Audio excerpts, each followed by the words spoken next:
What happens when Hollywood's most beloved pirate walks into a late-night studio expecting a routine chat and ends up in a televised ambush? What unfolded between Johnny Depp and Stephen Colbert wasn't just an awkward interview, it was a full-blown confrontation that left the audience stunned and Depp visibly shaken.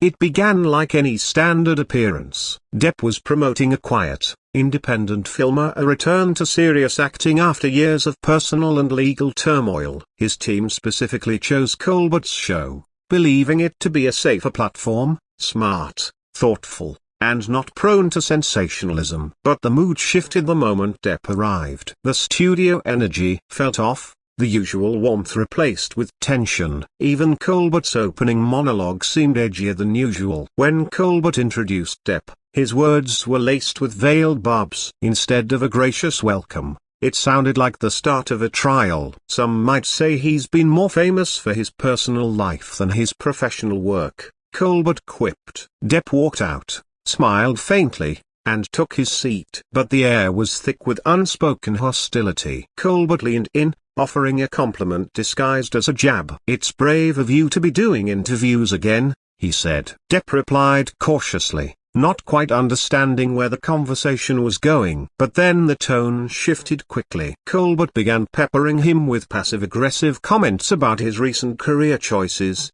legal battles, and public controversies. Depp, calm at first, tried to steer the conversation back to his film. But Colbert pressed on, his questions becoming increasingly pointed, laced with insinuations. "Do you think the public has moved on from Johnny Depp?"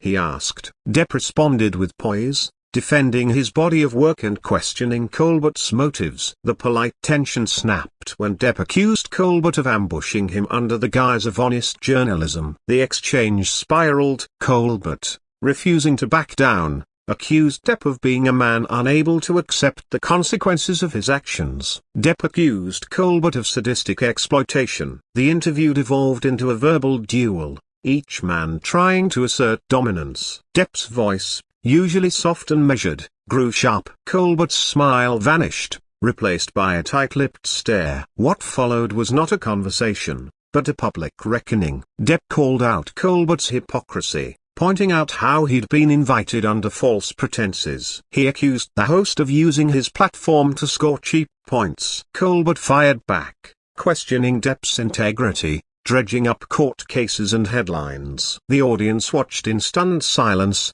unsure if what they were seeing was real. Then came the breaking point. Depp, visibly shaken but composed, said what many were thinking, that this wasn't an interview, it was a televised execution. He removed his microphone, stood up, and prepared to leave. Colbert tried to keep him in the chair, but Depp was done. He turned to the audience, apologized for what they'd witnessed, and reminded them that behind every headline and scandal was a human being.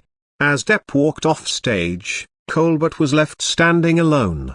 His polished persona cracked. What should have been a 10-minute segment to promote a movie had transformed into one of the most intense moments in late-night history. It wasn't entertainment. It was raw, real, and uncomfortable. And it left every ear from the studio crew to viewers at home asking, where's the line between tough questions and public humiliation? And when does accountability turn into cruelty?